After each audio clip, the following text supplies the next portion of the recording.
it's one of the toughest days of my life, is the day when you're actually telling a young player that he's not going to progress to the next level. That's the toughest day. Professionalism, like how fast is the tempo, how Steve, the coach, will speak to us like as if we're young adults.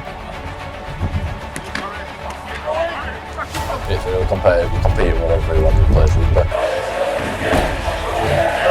We've had loads of academy players break through now, so you just know that path's always there for you.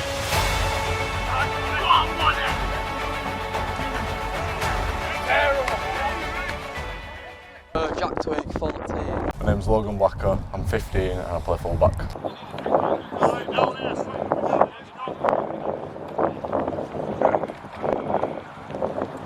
So Logan, what's it like playing for Huddersfield Giants first of all? It's well good. I've loved it ever since I was a little kid. Loved Huddersfield, always admired to play for them. I've been in for about 4 months, since September, so... Where did you come from? Are you from Huddersfield area? Have you been brought up? No, I'm originally from the Wakefield, a place called Crofton. And then what brought you into Huddersfield then? Just when Steve approached me, like the professionalism we brought. Good. Yeah. He rated me as well, which I really thought he comforted me well, so it's a great club.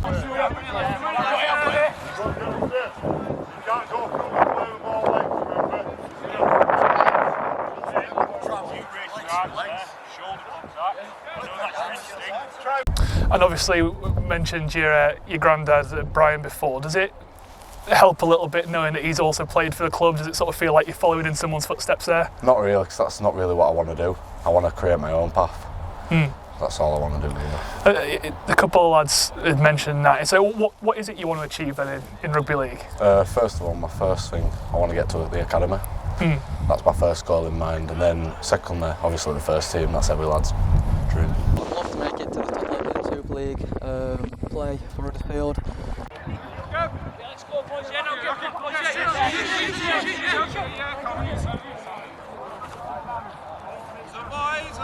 Getting to that academy stage, it sounds like it's a simple process. How sort of competitive is that? It's really competitive. You're competing with everyone who plays rugby our age, so it's quite hard to get to the academy, as Steve has been mentioning. So Steve Fox, head of the under-16 scholarship here at Huddersfield Giants, also assistant academy coach with the under-18s.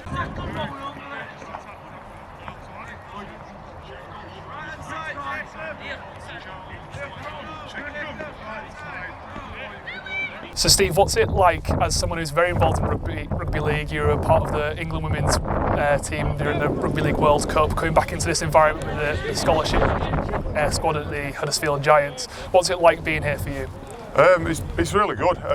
It's a real pleasure coaching a group of young men who are really enthusiastic and wanting to get to the next level as academy players, working with elite players in the system, and also being mindful that we're still trying to teach them the fundamentals and develop them not only as players but as human beings as well. So you know, it's a good honour, and it's great to work with some real good coaches and some real good players in our systems. How big is it to you anyway that the Huddersfield Giants have a system like this? How important is it to getting into that first team? It's really important, you know. No disrespect to obviously start with the community clubs. You've got to be really grateful, and I always appreciate the community clubs, what they do to get them to the standard, or get them to give them the opportunity that we're going to give them. So they've got to get them to a good standard first. But then the scholarship is such a vital point to play in their development, as in what I mean by that is being able to work and focus on core skills rather than thinking about games every single week. So developing their core skills, getting them to understand the game, getting them to have game awareness and read the game a little bit better, putting all them tools and all them processes in place for them to become to develop to that next stage. So I think it's really vital that we do keep scholarships, and it's really vital that every club has one to help their academy and first team to progress. How is it that you've seen this system change in the last few years? Huddersfield Giants had recently got ranked as, I think it was the third best sort of academy scholarship system in the Super League or as Rugby League as a whole in this country. How have you seen it change since you've come in? Since coming here, if I can going back to when scholarship first started, we used to have a dozen players at each age group, and used to do core skills fundamentals. And then we had a 15-16 split before my time here. But since coming in, obviously the 15-16s have combined.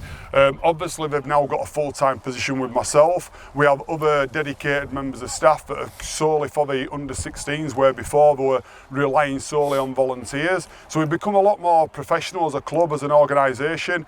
And there's no disrespect to the players, the coaching staff before me, because they've achieved some great results to get us to the position that we have with the RFL finishing, being in the top 3, top 4 as far as developing players go in our system. But certainly I think the system's become a lot more professional, it's a lot more organised now. There's a lot more things, not just about the stuff we do on the field, but the things educational as well. We're doing a lot more educational stuff and a lot more player welfare, bringing in people like the Rugby League Cares and Jodie Broughton to develop them and become real positive, having a real positive mindset as well behind things. So it's progressed massively over the years of being involved in junior rugby.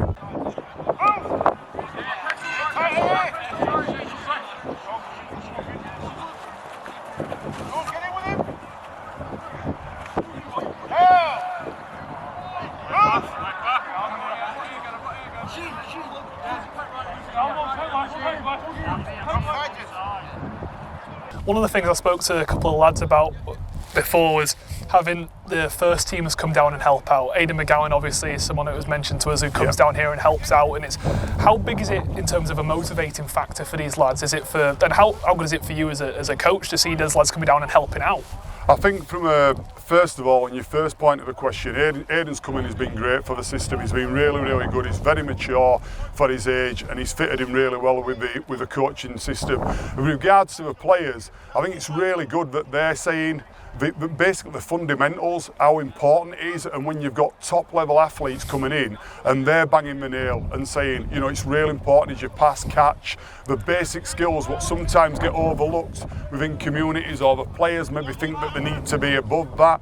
It's really important that they see that and hear that from a player. It just reinforces everything that we do, and also it's just great for them to have a different voice and the connection and getting to know our first team players, that seeing them around the system, you know, they actually start to build relationships, start to talk. So as they get a little bit older and they start to drip into our first team sessions when we become academy players, there's not a barrier in between, and they feel really comfortable going in there, and then Ian's able to guide them a little bit quicker in what he actually wants from them.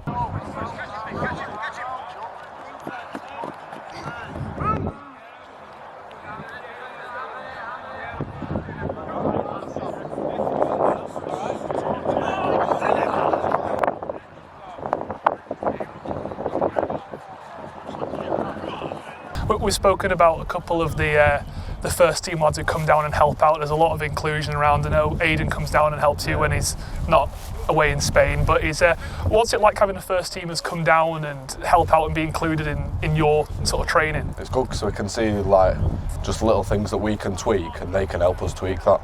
So I think they give us a lot of good tips and good advice to make it to that pro level.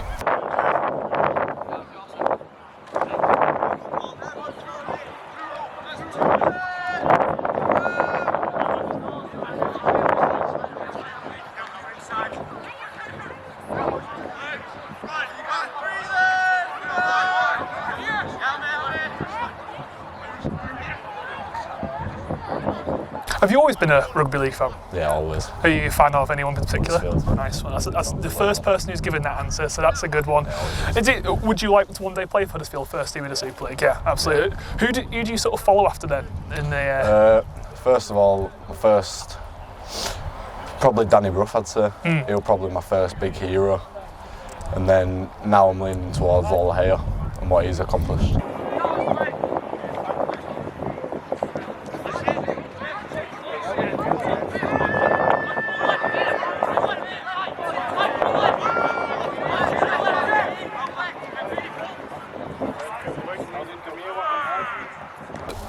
In terms of being a part of a rugby league academy, what's it like? Because we're out here now in the dark. It's been absolute torrential rain before. We're luckily missing it at the moment. But is it a tough sort of going, having to sort of do? I assume you play for your community club as well. You still play. Are you still at school? Is it a tough life in that? It's tough, but it's what I enjoy, so I just go with it.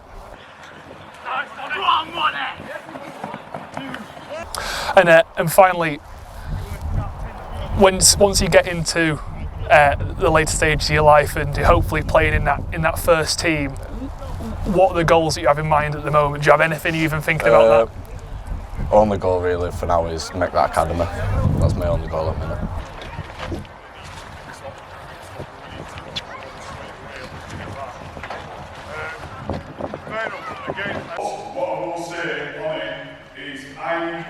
My name's Sam Beattie, I'm 16 and I play loose forward. Why do you play rugby, Sam? Just for fun really. My dad got me into it when I was quite young and I've just been playing ever since.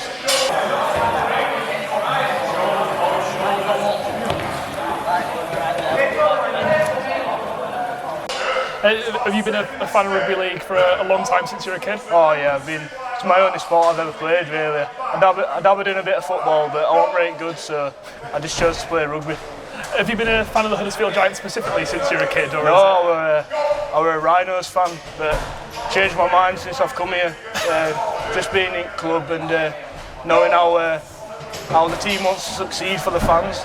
Does it mean something more to you when you're playing for an academy, wearing a badge, and you see those lads playing in Super League? Yeah, it definitely means much more because we've had loads of academy players break through now, so you just know that path's always there for you.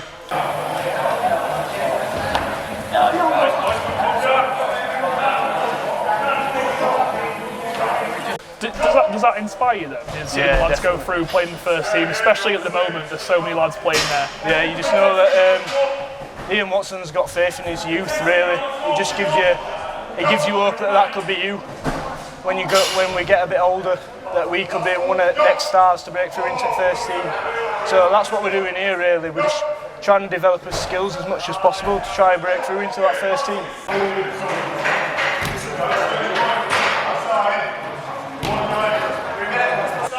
Obviously, it's not just Ian Watson. There's a lot of players in the first team who come and get involved in the academy and the scholarship. Aidan McGowan gets involved a lot, comes down and coaches you lot. Does that help having those stars around you in the first team, giving you that motivation? Oh yeah, Aidan's brilliant.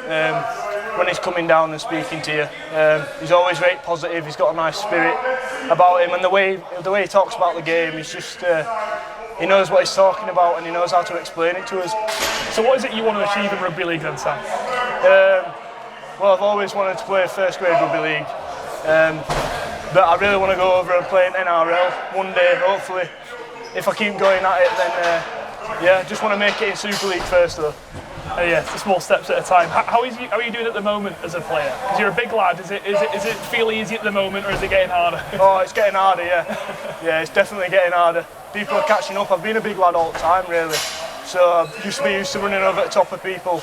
But when I came in last year and they were under 16s and they were much bigger than me and they used to bang me about and that, yeah, it's definitely getting a lot harder now that all players are catching up to you and you've got players here who are very high skilled and yeah, it's good to be playing with high skilled players who are around you.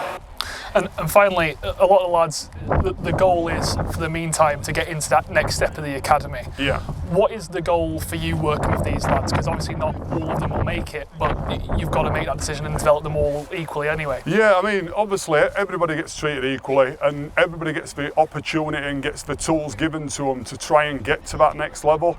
It's one of the toughest days of my life is the day when you're actually telling a young player that he's not going to progress to the next level. That's the toughest day ever, but you're hoping by the time of that 2 years that he's actually, he's really enjoyed the experience. He's obviously become a more confident person to face the outside world, and obviously, hopefully he gets an opportunity elsewhere as well. For the ones that do make it, it's making sure that we have a system and we know what that player needs to be able to do by the time his under 16s has finished. It's really important that I've got all them tools in place and given not just myself but my other coaching staff to make sure that player is ready to go to that next level.